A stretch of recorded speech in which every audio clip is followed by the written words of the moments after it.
오늘 말씀은 생각의 틀을 깰 때 예수가 보인다, 예수님이 보인다라는 제목으로 말씀을 나누고자 합니다. 여러분, 사람은 태어나서부터 계속적으로 관계를 통해 구성되어진다라고 이야기를 많이 합니다.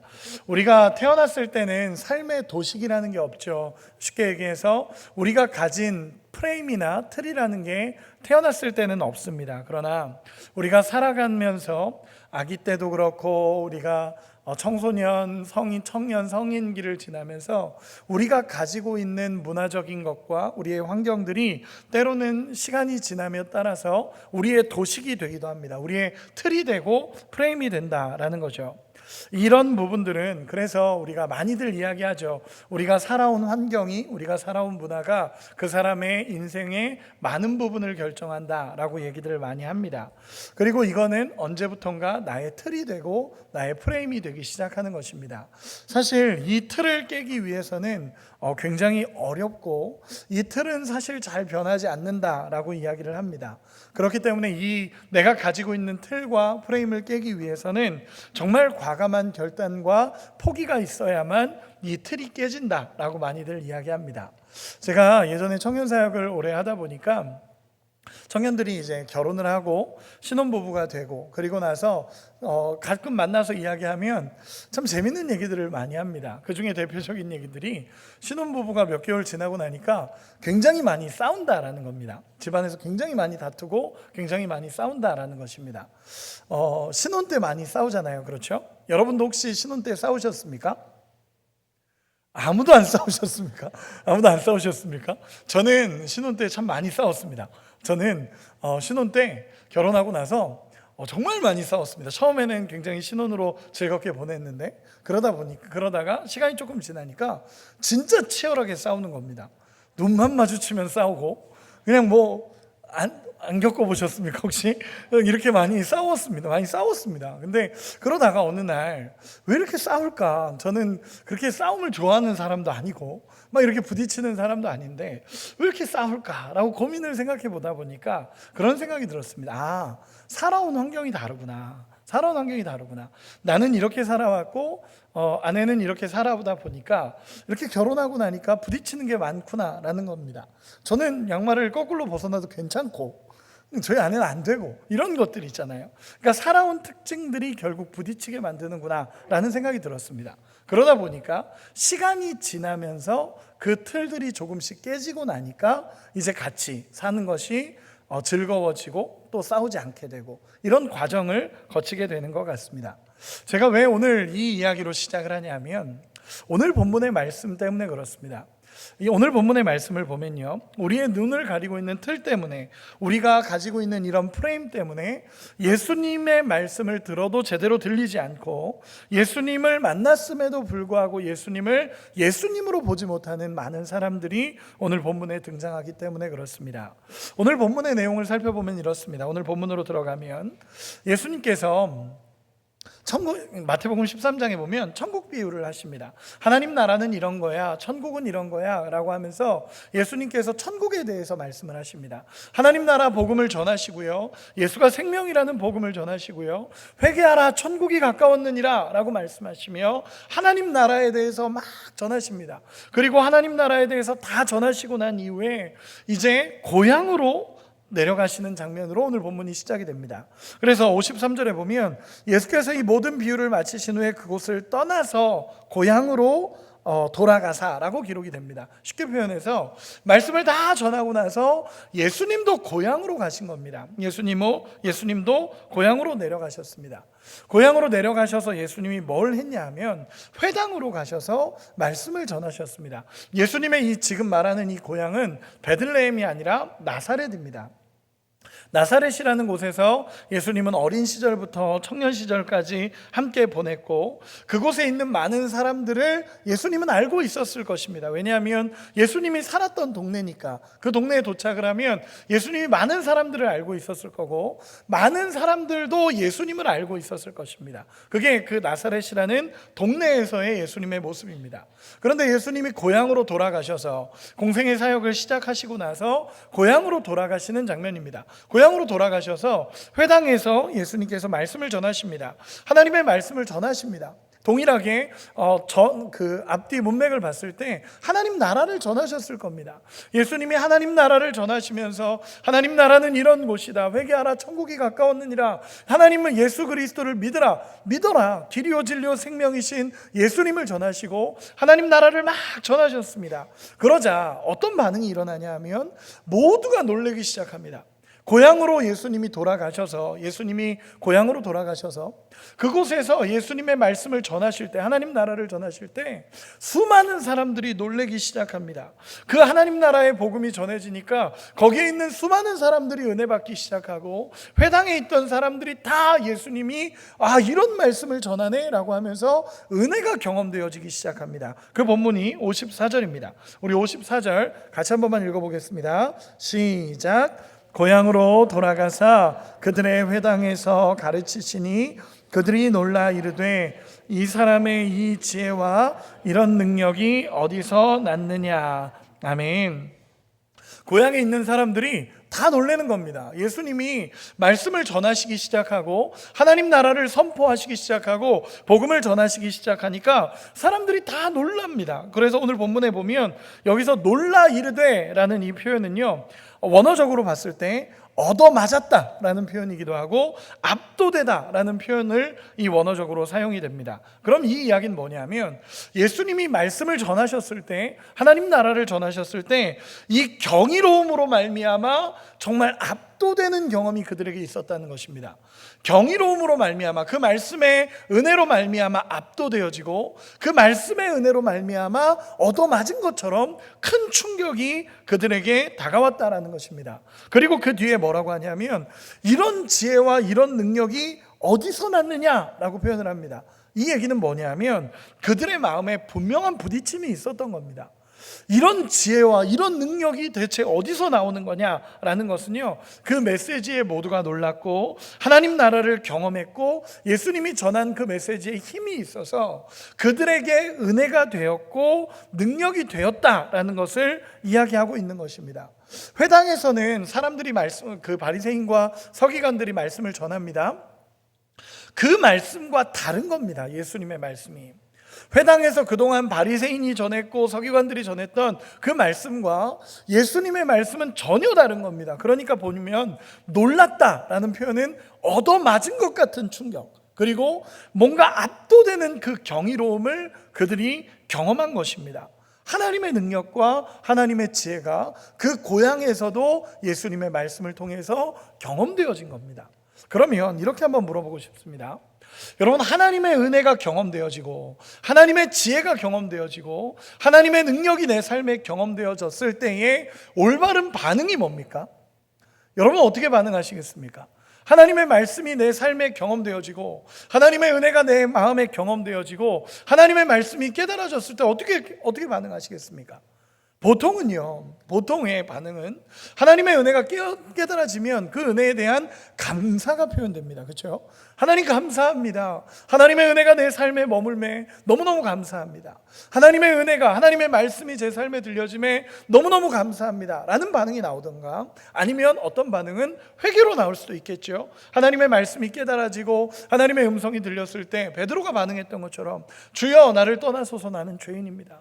주님, 나는 죄인이었습니다. 하나님의 말씀을 듣고 보니까 내가 회개해야 된다는 걸 깨달았습니다 라는 것들이 사실은 올바른 반응입니다. 하나님의 말씀이 내 삶에 부딪히고 들려졌을 때 나와야 되는 반응은 감사와 회개가 일반적인 반응으로 나와야 된다라는 것입니다. 그런데 이들이 이런 반응으로 받아들여지지가 않습니다. 그들이 놀라운 말씀을 들었고 하나님의 이적을 경험했고 하나님의 은혜를 경험했으면 주님 감사합니다, 아니면 주님 회개합니다, 주님 높임 받으십시오 라는 고백이 나온다면 얼마나 좋겠습니까? 그 고백을 듣고 하나님을 따라가는 삶이 된다는 것은 그들에게 축복일 겁니다. 그런데 안타깝게도 그 하나님의 말씀이 들렸음에도 불구하고 깨달아졌음에도 불구하고 그들은 전혀 다른 반응이 일어납니다. 우리 57절 같이 한 번만 읽어보겠습니다. 57절입니다. 시작. 예수를 배척한지라 예수께서 그들에게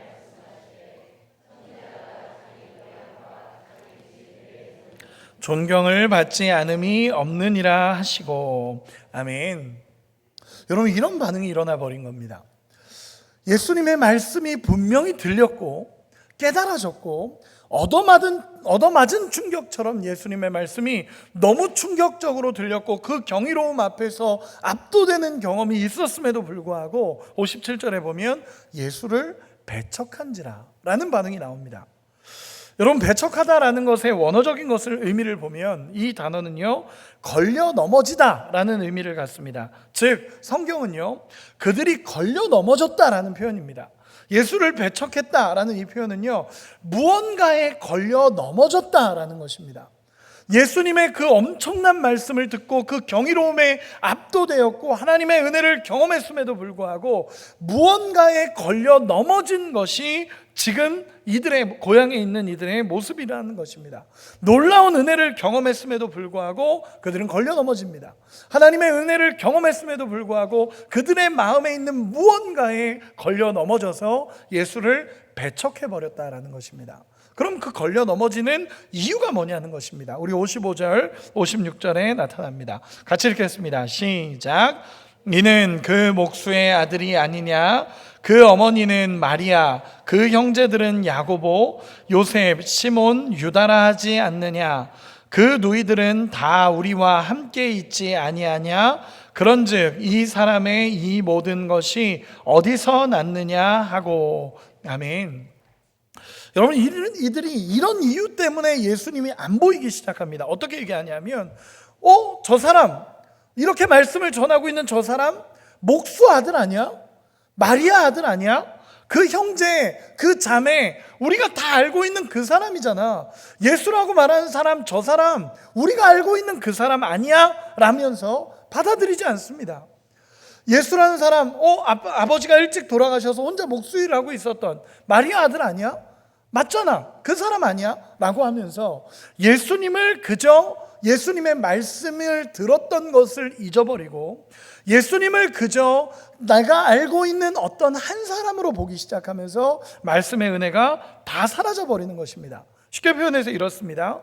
예수님을 너무 잘 알고 있다라는 생각, 예수님이 너무 익숙한 분이라는 생각 때문에 예수님이 사셨던 집, 가족, 상황 다 알고 있기 때문에 오히려 예수님을 안 받아들이는 상황이 벌어져 버린 것입니다. 여러분, 예수님은 30년 동안 나사렛에서 사시면서 조용히 사역을 준비하셨습니다. 랍비 훈련을 받으시지도 않으셨고, 그러다 보니까 그들의 관점에서는 동네 목수 아들이 자꾸 하나님 나라를 선포하고 기적과 이사를 행하니까 놀랄 수밖에 없는 겁니다. 우리가 알던 그 목수의 아들이 갑자기 기적을 일으키고 하나님의 말씀을 전하고 하나님 나라를 선포하고 이러다 보니까 은혜가 되고 하나님의 역사가 일어남에도 불구하고 내가 가지고 있는 프레임과 내가 가지고 있는 도식으로 예수를 보기 시작하는 것입니다. 그 기적이 일어나는 현장과 하나님의 말씀의 권위와 하나님의 능력이 선포되고 있는 그 하나님 나라가 선포되는 그 현장 속에 은혜를 경험했음에도 불구하고 저 사람 목수 아들 아니야? 마리아 아들 아니야? 라는 이 프레임을 통해서 하나님의 은혜가 사라져버린 것입니다. 앞에서 얘기한 것처럼 예수를 배척한지라 라는 이 표현은 걸려 넘어졌다라는 표현입니다. 즉 뭐냐 하면요, 오히려 예수님을 내가 잘 알고 있다라는 생각이 오히려 예수님을 믿는 것에 걸려 넘어져 버리는 것입니다. 내가 예수님을 익숙하다라는 생각, 예수님을 믿고 있다라는 그 생각 때문에, 내가 예수님을 알고 있다라는 그 생각 때문에 오히려 걸려 넘어져서 예수님의 은혜가 사라져 버리는 것입니다. 예수님이 지금 선포했던 말씀, 일으켰던 기적, 하나님 나라에 대한 선포, 믿으면 구원을 얻을 것이라는 예수님의 메시지가 내가 예수를 알고 있어 라는 이 생각 때문에, 내 생각과 내 도식과 내 프레임 때문에 예수님의 말씀이 사라져 버렸다라는 것입니다. 여러분, 이 말씀을 잘 이해하셔야 됩니다. 어떤 이해냐면 예수님의 말씀에 은혜가 경험되지 않은 게 아닙니다. 이미 하나님의 은혜가 경험되어졌고 하나님의 능력이 경험되어졌고 그 삶에 하나님의 위대한 그 엄청난 은혜가 그 얻어맞은 것처럼 그들에게 경험됐습니다. 그런데 그걸 그대로 받아들이면 되는데 거기서 갑자기 그들의 생각이 들어오기 시작하는 겁니다. 그 은혜를 그대로 경험했음에도 불구하고 생각이 들어와서 저 사람 이런 거 아니야? 예수 이런 사람 아니야? 예수 이런 분 아니야? 라는 그 생각 때문에 예수님을 믿는 믿음을 방해해버린다라는 것입니다.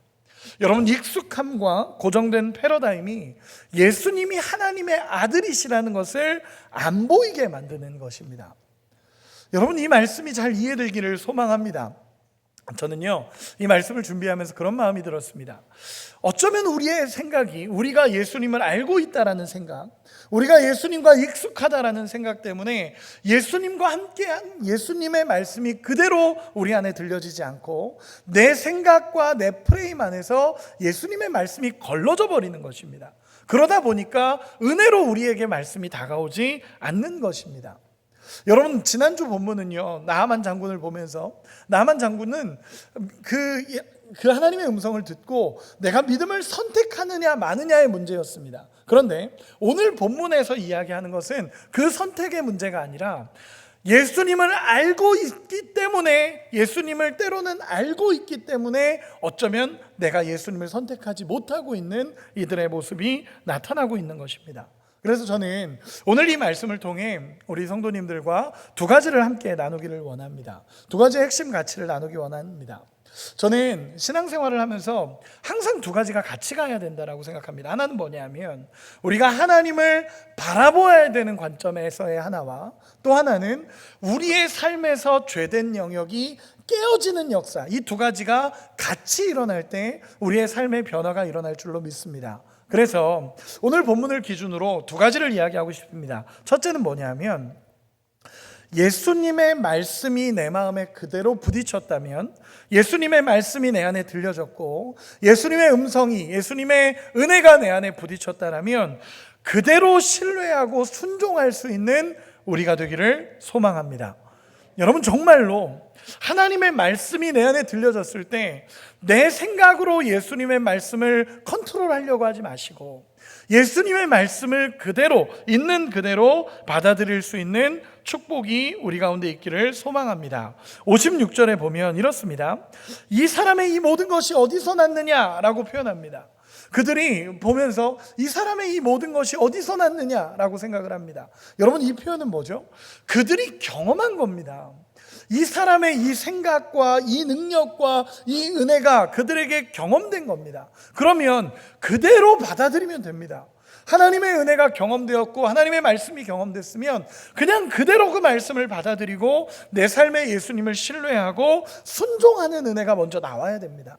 그런데 여기에 내 생각이 섞여버리고 내 프레임이 섞여버리니까 자꾸 내 생각으로 예수님의 말씀을 판단하기 시작하는 겁니다. 그러니까 예수님의 말씀에 은혜를 받아놓고 왜 그 말씀이 은혜가 있는지도 이들이 모르는 겁니다. 그래서 표현하는 게 이 사람의 이 모든 것이 어디서 났느냐, 자기가 봤던, 자기가 생각했던, 자기가 경험했던 예수를 보면서 이 사람의 이 모든 것이 어디서 났느냐라고 이야기합니다. 예수님 있는 그대로 받아들이면 괜찮은데 있는 그대로 받아들여지지가 않으니까 자꾸 이 사람이 저런 능력을 어디서 가져왔지? 이 사람이 대체 왜 저런 능력을 나타내지? 이 사람은 목수의 아들인데 왜 이렇게 지혜롭게 이야기하지? 이런 것만 궁금한 겁니다. 그러면 예수님의 말씀이 들리지 않습니다. 예수님의 말씀을 듣는 사람들은요, 하나님의 음성이 들리면 그대로 신뢰하고 순종하는 사람들이 하나님의 사람으로 변화되기 시작합니다. 저도 사역을 하다 보니까요, 실제로 신앙생활을 하면서 이런 고정관념과 패러다임이 고착되어 있는 사람들을 참 많이 만나게 됩니다. 많이 만나기도 합니다. 내 생각 때문에 예수님의 말씀이 제대로 안 들리는 사람도 참 많고, 우리가 신앙생활을 하면서 자꾸 예수님의 말씀을 내 이해로 자꾸 예수님의 말씀을 분해하기 시작합니다. 그러면서 이야기하는 것이 에이, 하나님 그렇게 안 하실 거야. 여러분, 이런 교만한 말이 어디 있습니까? 하나님은 이렇게 하시겠다라고 얘기하는데 내 생각이 들어오니까 에이, 하나님 이렇게 안 하실 거야. 하나님 그런 방법 안 쓰셔. 내가 하나님을 경험했다라는 게 주가 되는 것입니다. 그리고 또 어떤 사람은 제가 최근에 어떤 이야기를 들었냐면 기도해봤는데 안 되던데요. 기도해도 안 돼. 여러분, 아닙니다. 하나님 그렇게 말씀하시지 않습니다. 기도하면 된다라고 얘기합니다. 끝까지 하나님을 붙잡고 기도하는 가운데 하나님 이루신다라는 것입니다. 신앙생활의 익숙함으로 인해서 더 이상 앞으로 나가지 못하고 내 틀과 내 생각으로 제한해 놓고 내 뜻대로 하나님의 말씀을 판단하는 사람이 너무 많다라는 것입니다. 나는 여기까지만 할 거야 라고 내 신앙을 내 스스로가 정의해버립니다. 예배의 형식, 기도의 방법, 봉사하고 헌신하는 방법 등을 내가 원하는 익숙한 방법으로 하나님의 말씀을 가둬놓으려고 합니다. 여러분, 진짜 믿음이라는 것은요, 진짜 믿음이라는 것은 내 생각으로 하나님의 말씀을 판단하는 것이 아니라 하나님의 말씀이 내 안에 들려졌을 때 믿음으로 그 말씀을 신뢰하고 순종하는 것임을 믿습니다. 여러분, 우리의 인생에 믿음으로 신뢰하고 우리 주님을 순종하는 은혜가 있기를 소망합니다. 우리 옆 사람에게 이렇게 축복합시다. 믿음으로 순종합시다. 순종하는 은혜가 우리 가운데 있기를 소망합니다. 영적인 눈이 열리기를 소망합니다. 우리의 고집을 꺾고 예수님의 말씀이 그대로 들려지는 역사, 그래서 예수님의 말씀이 들려졌을 때 예수님의 말씀에 순종하고 따라가는 역사가 일어나기를 소망합니다. 여러분, 순종하고 따라가는 역사가 처음이라면, 예수님의 말씀이 들려졌을 때 신뢰하고 순종하는 게 첫 번째라면, 두 번째는 뭐냐면 우리의 생각을 꺾고 주님 앞에 나가는 것이 필요합니다. 여러분, 이것은 다른 영역입니다. 첫 번째는 하나님의 말씀이 들렸으면 그대로 순종하는 게 첫 번째라면, 두 번째는 내 생각을 꺾는 겁니다. 여러분, 내 생각을 꺾는 것은 훈련이 필요합니다. 정말로 훈련이 필요합니다. 그냥 내가 꺾어야지 한다고 해서 꺾이는 게 아니라 내 생각을 꺾는 것은 반드시 훈련이 필요합니다. 제가 이번에 십자가학교 우리 성도님들과 같이 하면서 한 책을 읽었습니다. 그 책이 뭐냐면 유기성 목사님이 쓴 내가 죽고 예수로 사는 사람이라는 책입니다. 그 책에 보면 계속적으로 얘기하는 게 있습니다. 그게 뭐냐면 내 죄된 자아가 죽어야 된다는 것입니다. 십자가 앞에서 내 고집이 꺾여야 되고, 예수님의 십자가 그 은혜 앞에서 내 생각이 꺾여야 진짜 예수님의 음성이 들려진다라는 것입니다. 여러분, 지난주에 말씀을 나눴던 엘리사와 나아만의 이야기가 그 이야기입니다. 간단하게만 이야기하자면 아람 군대 장관이었던 나아만이 나병에 걸립니다. 죽을 병에 걸리게 됩니다. 그리고 선지자가 있다는 소식을 듣고 이스라엘로 가게 되죠. 돈을 가지고 재물을 가지고 수많은 사람들과 함께 이 엘리사 선지자를 찾아갑니다. 그래서 낫게 해달라고 찾아가죠. 그런데 이 엘리사 선지자는 이 나아만 장군이 나왔을 때 쳐다보지도 않고 집에서 나오지도 않고 그냥 사원을 보내서, 종을 보내서 요단강 가서 7번 씻으라고 이야기를 합니다. 그때 이 나아만 장군이 분명히 병을 나으려고 거기까지 왔습니다. 병을 나으려고 거기까지 왔고 이 나병이 고쳐지기를 소망하며 거기까지 왔는데 그 말을 듣고 기분이 나쁜 겁니다. 자기 생각에는, 내 생각에는 이 사람이, 선지자가 나와서 나를 맞이해주고 내 그 아픈 부위에 손을 얹고 기도해 줄 줄 알았던 겁니다. 그러니까 기분이 나빠서 돌아가 버립니다. 여러분, 나만 장군의 생각입니다. 어떻게 표현되냐면 내 생각에는 이럴 것 같다, 내 생각에는 이럴 것 같다, 내 생각엔 이게 옳다라고 얘기를 해버리니까 하나님의 말씀이 안 들리는 겁니다. 그래서 종들이 옆에 있다가 이 나아만 장군을 찾아가서 이야기합니다. 장군이시여, 왜 그렇게 판단하십니까? 우리가 이보다 더한 일을 하라 그래도 해야 되는데 고작 요단강 가서 7번 씻으라는 거 얼마나 귀한 복음입니까? 라고 들리는 겁니다. 여러분, 어떤 사람에게는 하나님의 말씀이 불쾌한 걸로 들릴 수도 있는데 어떤 사람에게는 하나님의 음성으로 들리는 것입니다. 나아만은 장군의 위치에서 하나님의 말씀을 들으니까 불편하고 불쾌한 겁니다. 그런데 종들은 종의 위치에서 그 말씀을 들으니까 이게 너무 하나님의 은혜인 겁니다.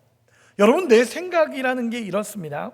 정말 하나님의 말씀의 은혜를 경험하고 하나님의 말씀이 우리에게 전해졌을 때 내 생각을 꺾고 하나님의 말씀을 그대로 받아들이는 역사가 일어나기를 소망합니다. 내 생각이 꺾일 때 하나님의 말씀이 보여진다라는 것입니다. 여러분, 우리의 삶에도 마찬가지입니다. 하나님 앞에 나갈 때는요, 익숙한 것에서 떠나는 연습을 해야 됩니다. 내가 익숙했던 예배, 익숙했던 기도가 아니라 지금 하나님이 나에게 주시는 마음, 지금 하나님이 주시는 예배, 지금 하나님이 주시는 말씀이 내 삶에 받아들여지고 그게 내 안에 깨달아질 때 하나님의 은혜로 들려지는 역사가 일어나는 것입니다. 정말 하나님의 말씀으로 말씀을 사모하십시오 라고 얘기하면 그 말씀의 사모함이 우리가 다가오면 그게 은혜가 되는 것입니다. 기도하십시오 라고 얘기했을 때 기도하겠습니다 라는 걸로 받아들여질 때 이게 우리의 삶의 변화를 일으키는 것입니다. 기도합시다 라고 얘기하는데 나중에 하겠습니다. 여러분, 이렇게 되면 하나님의 은혜가 경험이 되지 않습니다. 여러분, 저는 최근에 이런 생각을 했습니다. 사역을 하면서 여러분들이 목회자를 보는 오해가 있다라는 생각을 했습니다. 여러분들이 목회자를 보는 오해가, 큰 오해 중에 하나가 목회자는 늘 교회에 가고 싶다라는 오해를 여러분이 하고 있다라는 생각을 했습니다. 목회자는 늘 교회가 좋고 늘 교회 가고 싶고 늘 새벽 예배를 사모하고 하는 것은 여러분 오해입니다. 여러분 오해입니다. 저도 때로는 새벽 기도 가기 힘들 때 있습니다. 왜 없겠습니까? 있습니다. 새벽 예배 가기 힘들 때도 있고요. 교회 가야 되는데 때로는 너무 피곤하기도 하고 새벽을 깨우는 게 너무 힘들 때도 있습니다. 그런데 놀라운 건요, 새벽 기도에 갔다 오면요, 괜히 왔어 이렇게 생각되지 않습니다. 그게 아니라 새벽을 깨우고 나면 오길 잘했다, 하나님 살아계시지 라는 마음이 다시 드는 겁니다. 진짜 피곤해서 오늘은 쉬고 싶다라고 해서 가면 또 그 자리에서 하나님의 은혜가 경험되고 살아계신 하나님이 경험되니까 오기를 잘했다, 역시 하나님의 은혜다 라고 경험이 되는 겁니다. 우리 어제 교역자 회의를 하다가 어떤 한 교역자분께서 그런 얘기를 하셨습니다. 오늘은 너무 피곤해서 새벽 예배 끝나자마자 올라와서 자야지 라고 생각을 했다는 겁니다. 너무 피곤해서 안 되겠다, 새벽 예배 끝나자마자 올라와서 자야겠다. 그러고는 새벽 예배를 갔는데 거기서 또다시 하나님의 은혜가 있어서 거기서 결국 정한 기도 시간을 지키며 하나님의 은혜를 누렸다라는 것입니다. 그런 간증입니다. 저는 이 간증이 어떤 건지 압니다. 우리의 삶에 이렇습니다. 하나님의 말씀, 내 생각을 꺾고 하나님의 자리에 나가니까 하나님의 은혜가 내 안에 경험되어지기 시작하는 것입니다. 잘 왔다, 역시 오기를 잘했다, 하나님의 은혜다, 이게 깨달아지는 겁니다. 여러분, 혹시 우리 주일 예배 드리면서 오늘 이 자리에 오는 게 굉장히 결단하고 오신 분도 있을 수도 있습니다. 결단한 가운데 오신 분도 있을 수 있습니다. 그런데 오고 나면 괜히 왔어, 싫어, 이게 아니라 하나님의 은혜가 우리 가운데 경험되어져서 오기를 잘했다, 역시 우리 하나님 살아계신다 라는 은혜로 경험되어질 줄로 믿습니다. 여러분, 내 생각이 꺾여야 예수님의 음성이 제대로 우리의 삶에 들려집니다. 고린도전서 1장에 보면요, 십자가의 도가 멸망하는 자들에게는 미련한 것이지만 구원받은 우리에게는 하나님의 능력이라고 표현합니다. 당시 유대인들은 표적을 구하는 민족이었습니다. 메시아는 표적을 구해야지, 메시아는 표적을 보여줘야지, 메시아는 능력을 보여줘야지 라는 생각을 갖고 있었습니다. 그러다 보니까 예수님의 십자가는 그들에게 너무 무기력해 보이는 겁니다. 그러니까 예수 안 믿습니다. 여러분, 헬라인들은 지혜를 구했다라고 얘기합니다. 헬라인은 지혜를 찾는 민족이었고 지혜로운 것을 원했습니다. 메시아는 지혜로워야지. 예수님의 십자가는 너무 무지해 보이는 겁니다. 무슨 메시아가 인간을 위해서 죽어, 그거는 지혜롭지 못한 거야. 그래서 안 받아들입니다. 로마인들 능력을 원했습니다. 메시아는 능력이 있어야지. 예수님의 십자가는 너무 무능력해 보이는 겁니다. 그러니까 안 믿습니다. 결국 예수님의 하나님의 방법이 십자가였고 하나님의 방법이 이거다라고 얘기하는데도 불구하고 내 생각과 내 프레임으로 십자가를 보니까 아무것도 아닌 것처럼 미련해 보이는 겁니다. 그런데 그 도식을 깨고 예수님의 십자가를 그냥 있는 그대로 받아들이는 모든 자에게 십자가는 능력이요 소망이다라고 성경은 기록하고 있다라는 것입니다. 여러분, 우리의 영적인 눈이 열리기를 소망합니다. 정말 영적인 눈이 열려져서 하나님의 말씀이 있는 그대로 받아들여지고 그 내 생각을 꺾고 하나님 앞에 서기를 간절히 소망합니다. 그래서 이 두 가지가 항상 같이 일어나야 됩니다. 하나님의 말씀을 있는 그대로 순종하고자 하는 열망과 내 안에 있는 죄된 요소가 끊어지는 것이 같이 일어날 때 하나님의 역사는 언제나 일어난다라는 것입니다. 하나님의 말씀을 있는 그대로 받아들여 주시고 들으시고 내 생각을 꺾고 예수님 앞에 세워져 가는 우리 모두가 되시기를 소망합니다. 우리 옆 사람에게 이렇게 인사합시다. 내 생각을 꺾읍시다. 이렇게 한번 축복해 주십시오. 그 고집을 꺾으십시오. 죄송합니다. 그 고집을 꺾으십시오. 예수님 앞에 나갑시다. 죄송합니다. 말씀의 결론 부분으로 이 말씀을 읽고 싶습니다. 57절, 58절 같이 한 번만 읽어보겠습니다. 57절, 58절입니다. 같이 읽겠습니다. 시작. 예수를 배척한지라 예수께서 그들에게 말씀하시되 선지자가 자기 고향과 자기 집 외에서는 존경을 받지 않음이 없느니라 하시고 그들이 믿지 않음으로 말미암아 거기서 많은 능력을 행하지 아니하시니라. 아멘. 예수님께서 57절 58절에 보면 저는 이 말씀을 보면서 좀 당황스러웠습니다. 왜냐하면 예수님께서 별로 놀라지 않으십니다. 별로 놀라지 않으시면서 마치 일어나야 할 일이 일어난 것처럼 선지자가 자기 고향과 집 외에는 존경을 받지 않음이 없느니라 하시면서 담담하게 말씀하십니다. 그리고 그곳에서 믿지 않음으로 말미암아 많은 능력을 행하지 않았다라고 예수님께서 말씀하십니다. 즉 뭐냐면 예수님도 알고 계신 겁니다. 내 생각과 내 틀을 가지고 하나님의 말씀을 받으면 능력이 일어나지 않는다는 걸 예수님도 알고 계신 겁니다. 그러면서 예수님 얘기하십니다. 그들이 믿지 않음으로 말미암아 그곳에서 많은 능력을 행하지 않았다라고 예수님이 얘기하십니다. 여러분, 예수님이 능력이 없는 것이 아니라 믿지 않으면 능력이 일어나지 않는다라는 것입니다. 예수님도 알고 계신 겁니다. 내 생각과 내 틀로 예수님을 보기 시작하면 역사가 일어나지 않는다라는 것을 예수님도 알고 계시고 결국 믿지 않음으로 말미암아 그곳에는 하나님의 역사가 많이 일어나지 않습니다. 여러분, 우리의 삶에서 하나님의 역사를 제한하는 것은요, 환경적인 요인이 아니라 불신앙입니다. 여러분, 우리 안에서 간증이 없고 우리의 삶에 하나님의 역사가 일어나지 않는 이유는 내 상황이, 내 환경이 이래서가 아니라 내가 예수님을 제대로 믿지 않기 때문입니다. 여러분, 잘 이해하셔야 됩니다. 오늘 말씀을 뒤집어서 얘기한다면 그들이 믿지 않음으로 말미암아 거기서 많은 능력을 행하지 않으셨다라는 표현을 뒤집어서 얘기한다면 그들이 믿었으면 많은 능력이 거기서 나타나는 것입니다. 여러분, 이 말씀이 우리 마음에 들려지기를 소망합니다. 여러분, 믿으면 많은 역사가 일어납니다. 내 틀로 예수님을 제한하면 절대로 역사는 일어나지 않습니다. 예전에 제가 한번 간증한 적이 이야기한 적이 있었는데, 예전에 제가 호주에 있을 때 저랑 정말 잘 지냈던 장로님이 계십니다. 장로님들하고 다 잘 지냈는데 특별히 사업을 하시는 어떤 한 장로님과 굉장히 잘 지냈습니다. 그분이 이제 호주에 있다가 한국에 사업차 들어오셔서 이제 사업 계획을 세우고 회의를 하시는데 제가 보고 싶으셨던 것 같습니다. 장로님이 제가 보고 싶으셨는지 전화가 오셔서 목사님 한번 뵙고 싶습니다. 제가 호주에 들어왔는데 목사님 한번 뵙고 싶습니다. 라고 얘기해서 저도 좋습니다. 목사님, 장로님 한번 뵙고 싶습니다. 제가 군산에 있을 때였습니다. 그래서 원로 목사님께 말씀드리고 그리고 서울로 올라갔습니다. 그 장로님을 뵙기 위해서. 장로님께서 이렇게 얘기하셨습니다. 제가 오늘 너무 바빠서 제가 따로 목사님과 막 이렇게 만나서 더 많이 얘기하면 좋겠지만 그러진 못할 것 같고, 목사님 제가 롯데호텔에 있습니다. 롯데호텔에 있으니까 거기에 라운지로 오시면 제가 목사님과 함께 커피 나누면서 같이 이야기 나누고 싶습니다.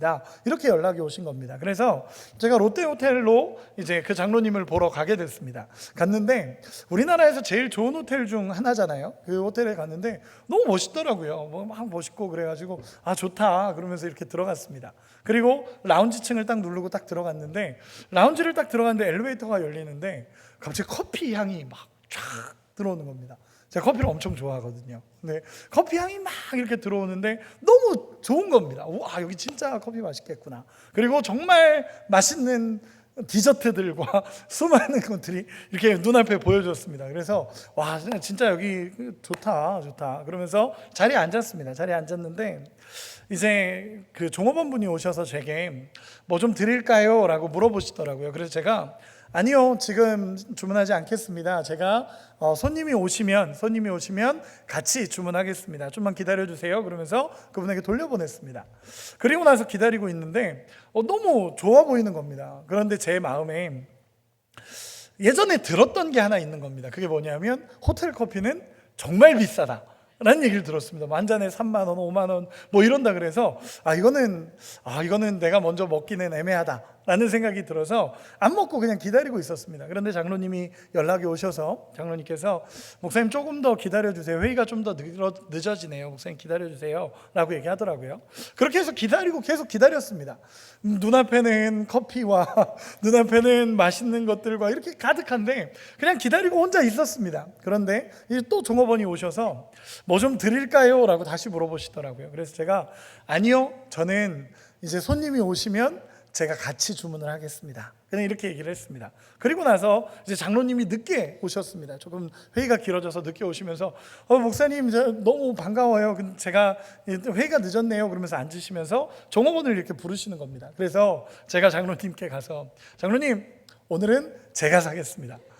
멋있게 호주에서 오셨으니까 장로님, 오늘은 제가 사겠습니다. 걱정하지 마십시오. 제가 사겠습니다. 먹고 싶은 거 고르십시오. 제가 사겠습니다. 장로님, 이렇게 얘기했습니다. 근데 장로님이 저를 의아하게 이렇게 쳐다보시더니 목사님 모르셨나 보네요. 그러면서 막 웃으시는 거예요. 그래서 저도 이상해서 왜요? 그랬더니 장로님이 하시는 말이 목사님, 여기 있는 거 다 공짜예요.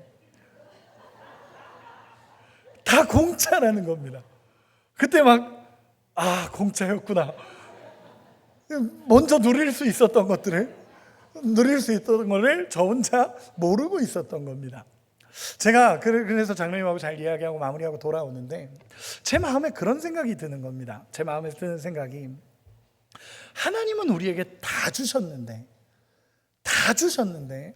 내 생각으로 이건 아니야 라고 하면서 지금 못 누리고 있는 건 아닐까?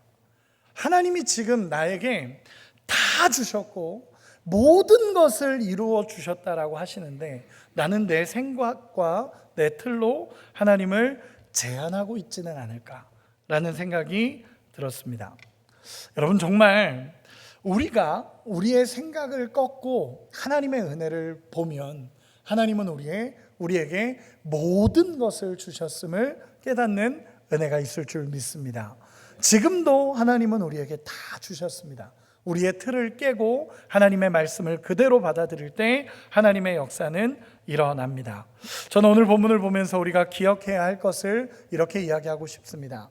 언제나 예수님이 정답이고 예수 그리스도의 말씀이 우리에겐 정답이 됩니다. 그 정답을 그대로 받아 순종하는 은혜가 있기를 소망합니다. 그리고 생각을 꺾고 우리 주님이 이끌어 가시는 인생의 길로 나아갈 수 있기를 소망합니다. 우리의 익숙함으로, 우리의 틀로, 우리의 프레임으로 예수님을 배척하고 제한한다면 결국 예수님의 은혜가 우리의 삶에 개입되지 않는다라는 것입니다. 하나님의 은혜가 믿음으로 경험되어지는 역사가 일어나기를 소망합니다. 말씀의 결론을 맺겠습니다. 여러분, 저는 오늘 말씀을 묵상하면서 말씀을 준비하면서 그런 생각이 듭니다. 이 말씀은 예수님을 전혀 모르는 자에게 주시는 음성이 아닙니다. 오히려 예수님을 알기 때문에 내가 가지고 있는 신앙생활했던 프레임 때문에 예수님이 안 보이는 자에게 오늘 주시는 음성인 줄 믿습니다. 내 생각이 꺾이지 않아서 어쩌면 하나님이 하시는 기회를 보지 못하고 말씀이 주어지고 하나님의 음성이 주어져도 내 생각으로 하나님의 음성을 제한하고 있지는 않은지 돌아보기를 원합니다. 전 이렇게 도전하고 싶습니다. 여러분, 정말 예수님을 제대로 알고 있습니까? 예수님을 보고 계십니까? 내 뜻과 내 생각 내려놓고 우리 주님 바라보고 계십니까? 혹시 여러분들 삶에도 예수님을 보지 못하게 만드는 틀이 있습니까? 오늘 기도의 자리에서 주님을 바라보는 결단을 하겠습니까? 여러분, 내가 알고 있는 것에서 정말 하나님의 말씀을 선택하는 훈련이 우리에게 필요합니다. 여러분, 그 훈련의 핵심은 기도입니다. 여러분, 하나님 앞에 기도할 때 하나님의 음성이 우리 가운데 들려지고 하나님의 말씀에 순종할 수 있는 힘이 우리 가운데 주어질 줄로 믿습니다. 저도 말씀을 준비하면서 두렵다라는 생각을 했습니다. 어쩌면 내 틀과 나의 신앙의 익숙함이 하나님의 역사를 맡고 있지는 않은가라고 돌아보게 됩니다. 또 제가 가지고 있는 틀과 신앙의 익숙함에 갇혀서 한 영혼의 가치가 눈앞에서 멀어지진 않는가라는 두려움이 됩니다. 혹시나 제가 가지고 있는 익숙함이 하나님의 영광을 가리지는 않을까라는 두려움이 됩니다. 사역에 집중한다고 하면서 하나님을 놓칠까봐 두렵습니다. 저는 이 두려움으로 하나님 앞에 나아갑니다. 여러분, 오늘 우리 가운데 이런 도전이 있기를 원합니다. 익숙함에 길들여져서 우리 안에 있는 영적인 야성이 사라지지 말고 진짜 하나님의 말씀을 붙잡고 예수님이 소망입니다 라고 말하며 예수님의 은혜를 붙잡는 우리 모두가 되시기를 예수님의 이름으로 축원합니다. 우리 옆 사람에게 마지막으로 이렇게 축복합시다. 예수님이 소망입니다. 예수님을 신뢰합시다. 우리 시간에 같이 찬양하고 기도하겠습니다.